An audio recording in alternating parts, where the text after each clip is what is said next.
I want to do this video for a while, which is what a lot of cliche people say, but I genuinely mean this. This is me talking about the blunt, honest truth about being a photographer. No holds barred. It's probably going to get me a couple of haters.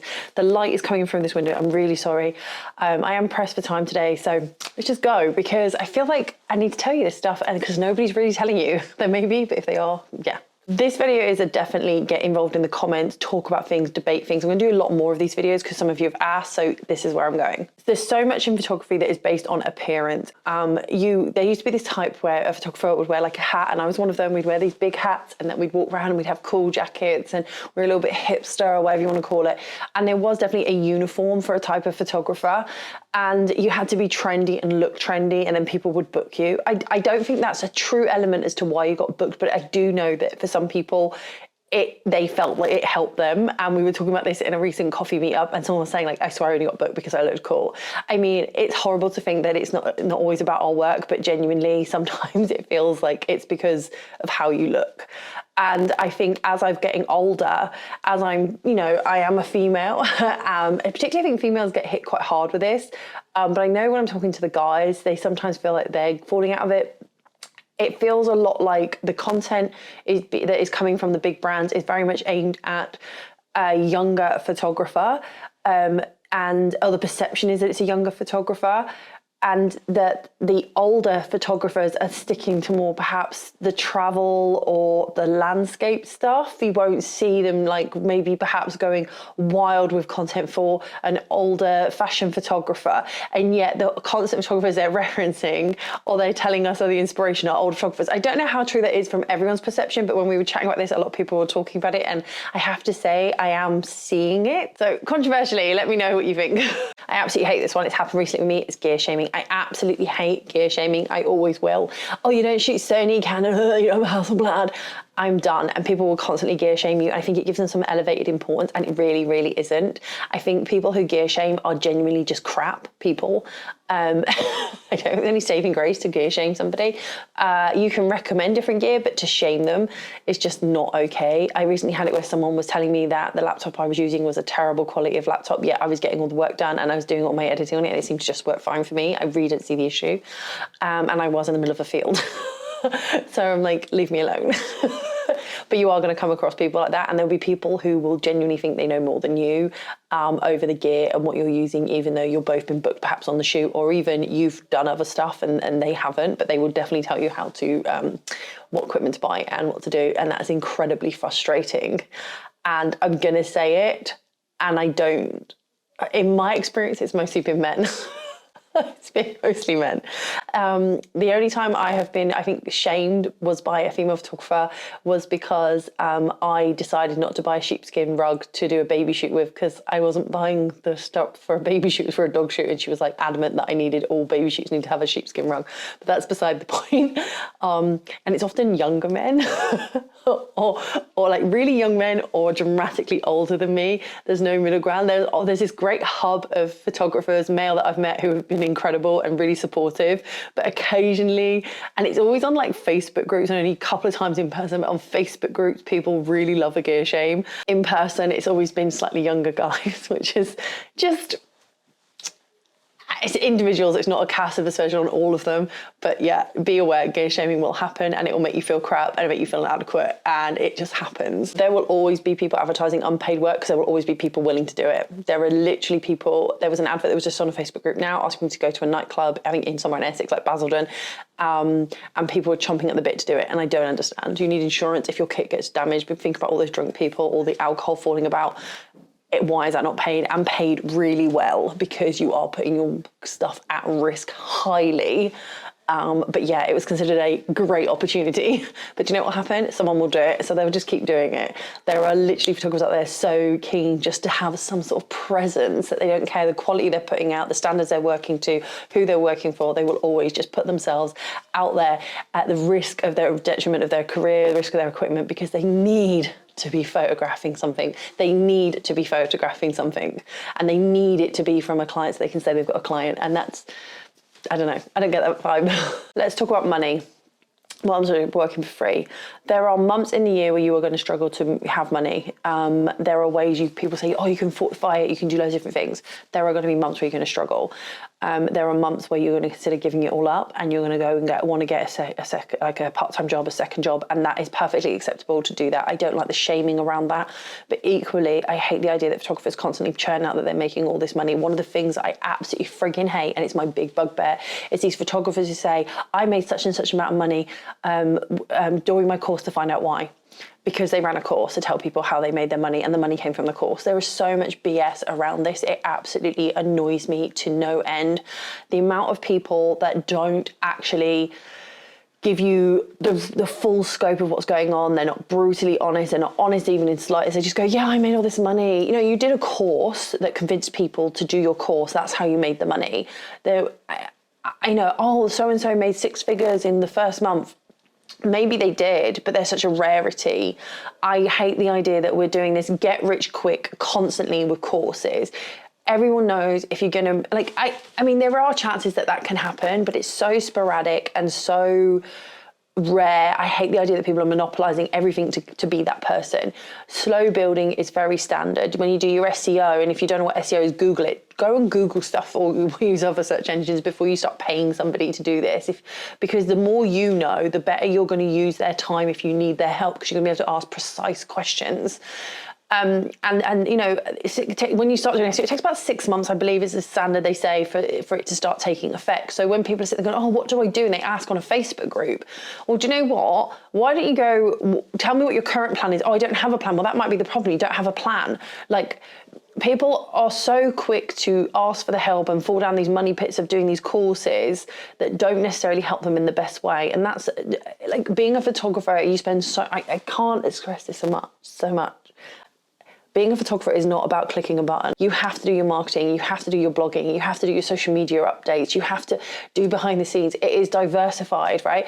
And at some point you're gonna have to start doing some video, even if it's only behind the scenes video for you like I'm doing here. You have to do this if you want to be a successful business photographer. You can be a great photographer and just do your own thing and not want to make a living out of it. But if you're gonna try and make a living out of it, you have to do all these different parts. And I think that's really sort of undersold to people. They're like, oh my God, look at this great shot I did. Look at this great shot I did. Yeah, okay, that's fine. But that's not a paying client that came in. That's somebody you paid to come in, or you worked on a collaborative status. Regular clients do not look like models. Regular clients do not know how to pose. And so many times I'm seeing people being sold this idea that every time you want to shoot, you can have this glamorous person. Every time you want to shoot, you can have the perfect poser. You're not. And I think that needs to stop. That really does need to stop. Controversially, let's talk about community. And this is something that I know I'm going to get a lot of haters on, and I'm going to get a lot of comments on. So if you're one of those people, let's talk about this like adults. This is an adult discussion. I love that there are communities in the photography world. I really do. However, some communities are not very community minded. There are people who will deliberately sabotage people to get ahead. They will backstab, beat and lie about people. And that happens in every walk of life. When I look at photography communities, I said this before in a video, I don't always think they're a community. They're just like a sounding board for people. There are a number of communities online where people will rip you apart for a bad edit, but also like tell you that a client should just understand you've got life and that it doesn't matter that you're 4 weeks late on a gallery. If you're going into business, you need to understand about business and deliver the business service. Whatever your excuses in your private life, people have paid for a service. You have to be able to deliver that service. And I think that's something that really doesn't resonate a lot with photographers, particularly in the beginning. It doesn't matter what goes on in your private life. If you've sold someone a product and you're going to deliver within that time frame, you actually have to deliver or compensate them and expect them to be annoyed at you, and don't just sit there and go like, oh, but you know, my cat had this problem and I really empathize with you, but you're running a business. And then within these communities, they can give you really mixed messages and really mixed vibes, but also there is times clicks that happen, like in all walks of life, that people get ahead of others. And there are some groups that you can join in photography, like the SWPP, the PPI, all of those different things, and they themselves have their certain vibe and the certain look they have. I have favourite ones and I have ones that I don't like as much, and that's just because I don't fit into those. But also I'm acutely aware that I am very much hard at hiding like how I feel about things. I'm very blunt and honest, and I think in business that is absolutely incredible tactic to have, an incredible mindset to have. I will sit there and listen to somebody, but if I think they're speaking BS, I'm not going to invest my time with them. I can sit there and I don't enjoy the fact that I can go to all these different roadshows and see the same person who's been at every single roadshow doing the same seminar and wonder why the hell that roadshow hasn't gone, do you know what, mate, you can't do the same one at this roadshow that you did at that one and at that one. We need fresh content. No, and we all just accept it. And I just don't accept that. And I think that is sort of saying to photographers, hey, it's fine, you know, you just have these sloppy seconds, but have this again, you know, like but it's not fresh content. And I think that's something that really does annoy me quite a lot. I know when I speak to my friends in private, it annoys them, but they're always too scared to talk about it because they think it's going to like damage them or impact them in some way. And I'm just done with that. The whole whispering behind the shadows, keeping it quiet. Like, you know what? This is business. Talk about it. I don't want to go. I don't want to go to another roadshow where I'm going to see the same speakers do the same seminar. They need to give me fresh content at each of those roadshows. Otherwise, you are just repeating the other roadshow, which means you're not standing apart. You're not offering anything fresh to your attendees. It's not. I recently did a video about a roadshow that had just started, and I feel like I was constructive in it. I shared some other people's comments in it, and I found that for the most part, people understood and felt the same way about it as I did. And I saw a lot in the Facebook groups, and I saw a lot. And then, you know, obviously the supporters came out, but there was a lot of people who messaged me privately and were really cutting to the point where actually it was almost, I would say it was almost bullying. And, you know, obviously people felt they could express it with me, but that's not what I was doing. I was giving a fair review of how I, as a consumer, felt about that roadshow. And it was really funny that they were happy to message me privately, but wouldn't make it public. When I said, well, feel free to comment on the YouTube channel, you know, write what you want. Oh, I'm not doing that. It will cause me loads of crap. And I'm like, oh, so you can tell me. Okay, cool. And what that made me do is know that I don't want to ever work with that photographer again. I don't want to be involved with that photographer. There is nothing wrong with offering constructive criticism and constructive feedback, particularly about an event that you've paid to go to. And any organizer that has a problem with that need to reevaluate why they're doing what they're doing, because you have to get feedback on your event. And it shouldn't all be positive, because that should be a warning sign to you if it's all positive. Now, mine was very balanced, I felt, and I got a lot of feedback to say it was. What I got privately was people shaming the people there. That's not what this was about. This was about the roadshow itself. And then there were some people really supporting it. I have very mixed feelings over people doing one thing privately and then another thing publicly. I think that makes you a shady person. I just lay it all out there. That's what I do. I know that's very cliche to say that, but that is how I do it, and that's how I'm going to stay to do it. You are going to enter some competitions and you are not going to win or place at all, and that will hurt you and you'll think your work is great, okay? There are certain competitions in the community that favour certain things. They like the way they look, they like the way they edit, and it's the constant thing. And there was a big funny thing about it recently about one of the groups that you could join as a photographer that was saying that it's constantly this, and for a while it changed and then it's like slowly slipped back, and it's a style. What wins in competitions doesn't necessarily win you clients, okay? Some people, like, competition prints are very different from client pictures for a lot of this. So I just want you to remember that and not get too disheartened on that. And also, you don't need to win awards, because let me tell you, there are so many fake awards out there.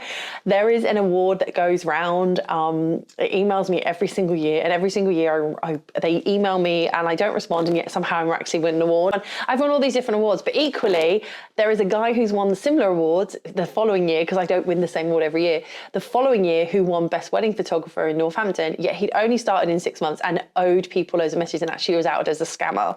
So they don't really check. And if you don't win awards, it's really okay. I don't think it's great to shout about it on your social media, and people will like chat about it for a few minutes and give you some engagement on your Facebook. But other than that, it means jack all. When people win awards and they tell me, oh, I've just won on this one, and you're like, yeah, that's a publicity vote. So it's whoever's got the most friends is why you've won the vote, or whoever's got the most friends willing to do the action. It doesn't really make you the best. It just makes you more engaged with your friends or able to commit. Like, there's so many like this. And sometimes people win awards and I'm like, why did they win that award? They don't do that job. And that has happened before, and it's been quite a comical moment in the photography world. You are constantly going to feel overworked or not getting enough work. It's never just, I'm pretty cool coming through. I want you to understand that there is a very rare photographer that goes, you know, I've got the great amount of work, I'm really happy and I'm tiding through. I particularly find, I'm going to be honest, I find the months of November, December and January probably my hardest, mainly because It restricts how often I can shoot outside. I can still shoot in my studio here, as you can see, but I feel like it restricts me somewhat. And I just struggle with those months. I think also the darker days and everything like that. It does have a detrimental effect. I also think financially people are a lot more careful with their money. I know everyone says, oh, you can sell vouchers, you can sell shoes. Okay, yes, you can. But I feel like me particularly, people are buying less of those gifts now. I know when I've been speaking in the Facebook groups, it's definitely been happening. People are struggling financially and they are definitely showing that. Maybe I'm just waffling and that's wrong and you can tell me otherwise.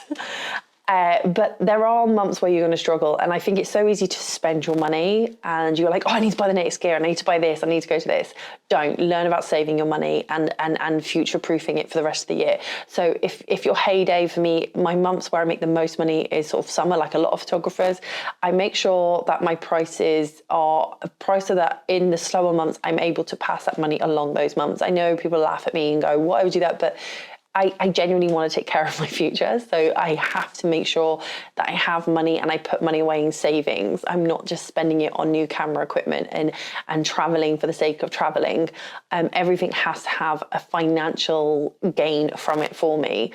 And it's a lesson I wish I learned a lot quicker, and I hope that you learn very quickly on. Finances are nothing to mess about with. If you are using a camera, if you are giving someone a product, which is the image, just because it's a click of a button in their eyes, and it's really not, we know that, it doesn't mean it devalues it. And you have to start charging for your work, 100% start charging. And you need to be charging effectively, not just a guess in the middle of the air, like, oh, it's 30 quid, that'll do. It's not. You can't do that to yourself anymore. You need to charge effectively and stand up for your art and understand it has value. Because if it didn't have value, they wouldn't be offering it as a job or asking you to do it. So find that value in yourself and then pass that value on in your pricing. You're going to go to so many people for advice, and I'll be honest, a lot of it's going to be BS and noises, and maybe I'm included in that. I'm very blunt and honest, and I hope that at this point you've gone, right, do you know what, Khandie, I need to subscribe to you. So if you can, subscribe, and I want you to get in the comments. I want to sat and chat to you about all this. There is so much hidden in photography behind paywalls, behind, oh, you didn't attend this seminar, so I'm not going to tell you about it. Oh, if you join this Facebook group, I'll tell you about it. I'm not doing that. I'm trying to break through that gap. If you look at my seminar that I did at the photo and video show, which I'll be honest, when I did that, I thought it was on a Tuesday. It was the only day I could do. I went along and I thought there'd be no one there. I maybe have 6 or something there. And when I looked out on that stage and there was not a room spare, there was no seating spare. There was people crowded around the back of it. I couldn't believe it. And I knew what it was when I got off that stage and people came to me and said, that is what we wanted to hear. And I know I'm boosting my ego here, but who else is going to do it for me? I have messages, and I've shared them in the video, of what people said to me. This is what we needed to hear. You don't hide anything. You don't BS us. You don't fill it with fluff. It is what it is. And I think that's why I knew that was the voice I needed to be. And that's why you might notice a little bit of a change in how I'm doing my social media and how I'm presenting myself. I'm actually being very authentically me. I am bold. I am brassy. You can tell from my hair right now. I haven't even done my hair. I literally just came here to the studio to record this for you. I am not hiding behind, oh, I want to think about my career. I'm literally just showing you exactly how I am, because I think that will encourage you more to be honest with yourself and honest with those around you. We all spend too much time worrying about how people are going to perceive us, but we're in business. We all, at the end of the day, we all want to make money and to be able to carry on doing this love of a job that we have. And we also want to pay the bills with it. And us being too floaty with it and too like, oh, but yeah, no, it doesn't work like that. So I'm very much no BS. BS baffles brains. It's a military thing I learned. So it's very blunt and very honest. And I found that really resonate with so many people. So that's why I'm doing what I do.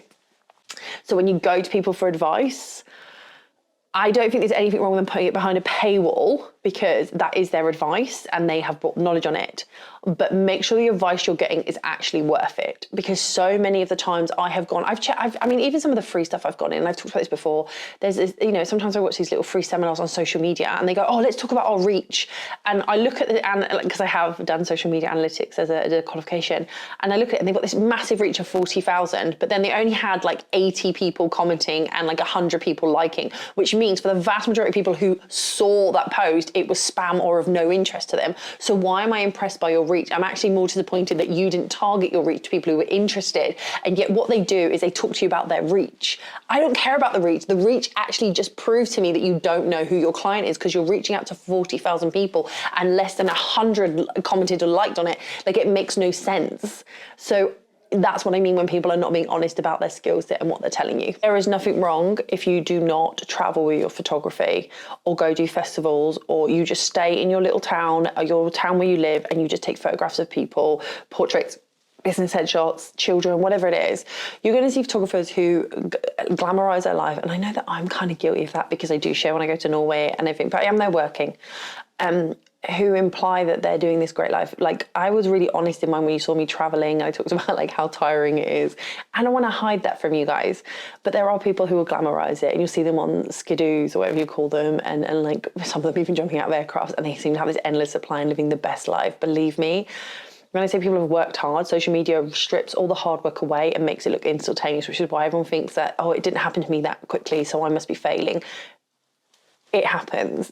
You have to work hard to get anything.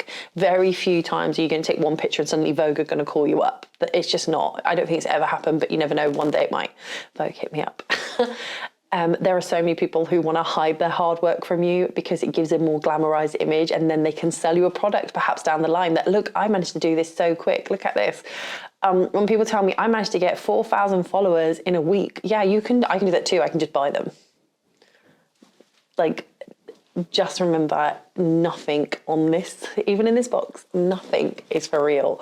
Everything has been grafted and hard. Let me talk to you. In fact, let's just show this. This chair that everyone had about 2 years ago, everyone's going crazy for these boho chairs, and maybe even 4 years ago. This is my second one because a client sat on it and trashed it because they started pulling on it and broke the arm. I travelled to Birmingham to get this. I got given it a really cheap price. I got it back and I've never used it once because it just went out of fashion, right? Those big V flats, I wish I could afford from V Flat World. V Flat World, please hit me up. No, they're just polyboards from B&Q. I painted them black and white on each side. The reason why I first started with Godox, and I'll be brutally honest, is because I needed a cheap softbox, and at the time they were one of the cheapest on the market, and they were already fitting to the lights I'd been gifted. So that's why I started. I did not have a massive amount of money. I had a Nikon D90 when I first started, which I actually phoned up a photographer to say, hey, what camera do I buy? And he just said, get this one. And it was a good buy, and I quickly outgrew it, but I still shot my first front cover with it. And it still works to this day, okay? My lights I got as and when I needed them. I didn't go out and buy like 40 odd lights, like 4 lights. I bought 1 light, then bought a second light, then I bought a third. Most of my work is done with 2 or maybe 3 lights at most. But often I'll say I'm very happy with 1 and just bouncing that light around. These papers, I didn't buy all of those. I was able to be gifted some in a brand collab that I did because, to be honest, they were £140 odd, I think it was, and I wanted a grey one, and I offered to do them, and they said, look, we'll send you a grey one. Could you do some shots on it for us? I was like, yeah, and then you could keep it. So that's why I've got the grey one. Like, this is an IKEA stall. You can just see there. I think every photographer in their whole, how do Weather girls do this? Weather people do this. Everyone has. I painted it gold. I've painted it white. I've painted it back to gold. Like, I don't have a massive amount of stock, and I don't put a lot of money into every bit of prop. I need it to be multi-purpose. I don't have massively big gowns. I can Photoshop them on and I can add them, but oftentimes I'm just buying cheap fabric and tying them round. You gotta be, this is what I mean about being honest about certain things. My studio is great. It's got a very high ceiling, as you can probably see. It's not the highest ceiling. We can always want more. I got this because a photographer friend of mine decided to quit photography and I was able to get in here. Would I have normally got in here? No, I've had to wait for years to get a studio. Have I got a great deal here? Yes. Is there problems at the studio? Yes, there is, 100%. It's a community building, and my standards are not everybody else's standards. I have clients that come in, so I have to keep cleaning, and that also means I'm the only one mainly cleaning at times. That annoys me. But when you see my photos, do you see all this? Do you see it? You don't. You see the end result and you like the end result. I don't want you to think that this did not make me a better photographer, made me a better photographer, because I kept shooting with what I had. And then when I knew I got as best as I could with that kit, I kept adding just one thing on top of the other. Did I get help because I got brand deals? Yes, 100%. Do you know why I got brand deals? Because I offered imagery that stood out. Could I have all this straight away? No, I could not have had everything here straight away. I would have had to saved and grafted and worked super hard to get it. And I've been incredibly fortunate, and I've shared all that with you. So it's nothing new to you guys, but this did not come because I was a great photographer from the beginning. I slowly built all this up. My biggest outlay and bugbear about having a studio is maintaining this white floor. I have to paint this every 3 months, sand it back, repaint it. I freaking hate it because the amount of traffic on it. I have now started to use a vinyl sometimes when my clients in, even if we're not using the floor space, just to try and take some of the brutality out of it. And yes, I use a great proper floor, but it's one of my biggest bugbears. But I share about this. I share this in my story because I want you to know that I'm genuine. So one of my big hates about photography is that people imply that they have these amazing studios and they do all this stuff and they've just got it all. It doesn't happen like that for me in the slightest. I am bargain hunting. I am doing brand deals to get free items. I am using secondhand stuff. I am DIYing stuff. Honestly, I want to be brutally honest about that. And photography constantly tells you otherwise. Like, oh, buy this amazing brand new light that's come out that's 500 quid. And everyone's like, oh, I need it. No, I don't get that. I didn't go mirrorless straight away because I couldn't afford to go mirrorless, or at least I couldn't afford what I wanted to get from the mirrorless system right then. So I waited and waited, and then I got a great frigging deal. And then I got robbed. But yeah, we get the idea. But I had to wait. I realize this has been quite a blunt talking, but I want you to know that I really do stand by a lot of what, I won't by all of what I said, by a lot, that would make sense, by all of what I said. Photography is a great thing, but so much is hidden on social media and so much is left open to ambiguity. And I think it's really important that it's not, I know this is a very negative post, but please don't look at it as a very negative post, but in fact, look at it as a video that is very open about what's going on. And I want people to embrace this and understand this. There are some I've made some amazing friends in the photographic world. I really, really have. But I made a lot of mistakes, and I was hoodwinked into certain things, and I was lied to and mistreated by a lot as well. If anything, when it comes to money, people have an ego because they want to have credibility and they want people to get clients. That kind of can bring out the bad side of people. It takes a lot for you to look and understand what those people are and how they portray themselves, and how you can just to see through it. When it comes to money, people will be very unscrupulous. So I just wanted this video to sort of share. So I hope you've liked and subscribed already. If you haven't, please do so. And I'll see you all in the next video where I will be talking a little bit more about the ethics of photography, because I opened a can of worms in a Facebook group asking about this. So see you later, my loves.